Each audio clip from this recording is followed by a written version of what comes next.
Now, it's really good that I'm at the Fabian Society. I think still the premier socialist think tank after 123 years of existence.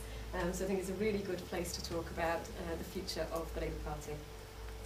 I think there's a fundamental question, really, that demands quite an urgent answer.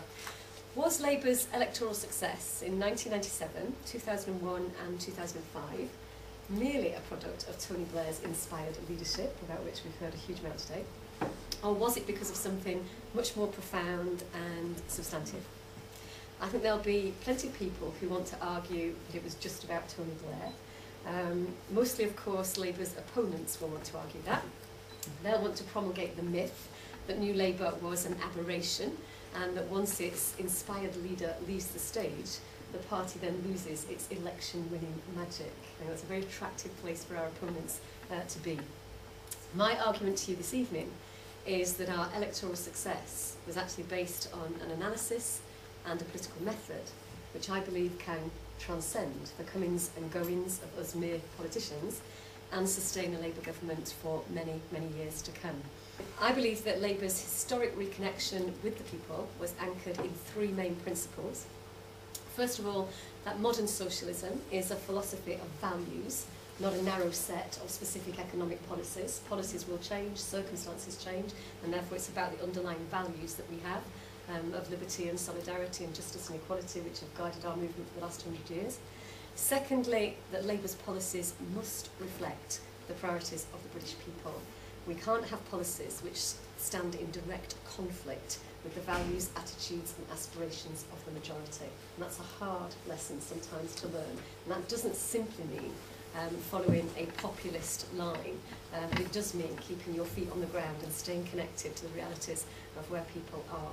And thirdly, most importantly for me in my current role as chair of the party, Labour is about winning elections, not about the wasteland of opposition, and that means reaching out to people beyond our heartlands as well as in our heartlands.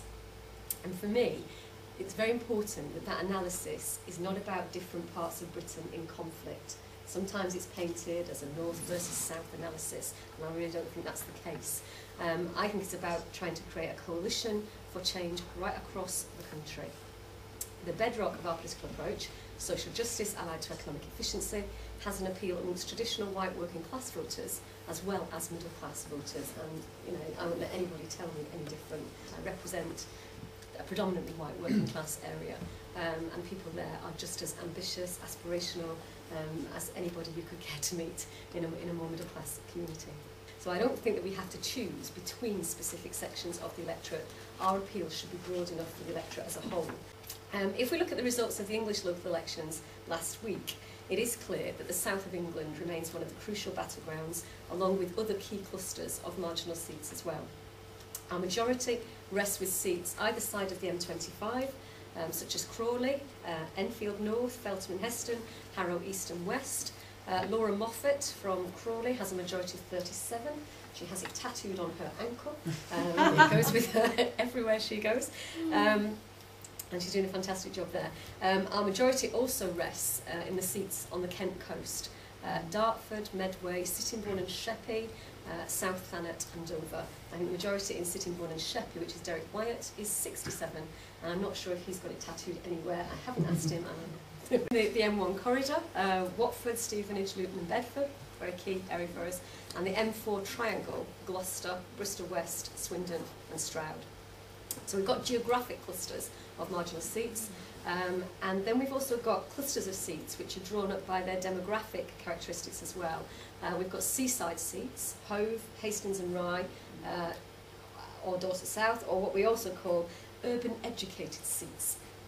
And those are places like Reading East, Finchley and Golders Green, Battersea, that fall into those categories. But out of the 39 super marginals, where Labour's majority is 2% or less, 26 are in the southern parts of England. And the point about these seats is that they're not seats that we've historically held. Seats like Hove or Dorset South, we never thought we would ever win, let alone hold on to them. And the reason why people in these seats chose Labour isn't because of tribal loyalty, it isn't because of family history, it isn't because they've got a real tradition of trade union membership, it isn't that they've been involved in traditional industries in that way. It's because they felt, and I hope they still feel, that Labour offers something in tune with their lives, that we're on their side, we understand the stresses and strains of their lives, and that we can actually help them realise their aspirations. A positive choice for Labour, not dictated by history and tradition, but dictated by the policy offer that we've got and the values that we espouse. And if we cede the centre ground on these issues to the Tories, then we just will lose those seats. And those 39 seats are effectively our majority. So there's no starker warning than that. You know, we can have all the theoretical discussions we like, but unless we hold on to seats like that, we're going to be in trouble.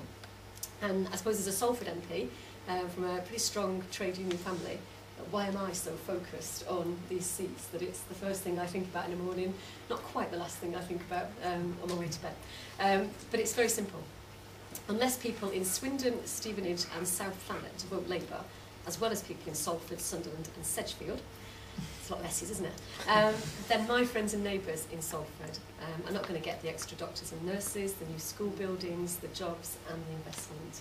And I've said before that the poorest people in our communities don't just want our sympathy and our solidarity, they actually want the practical means to get out of poverty, and that is to have a job and a chance for decent education.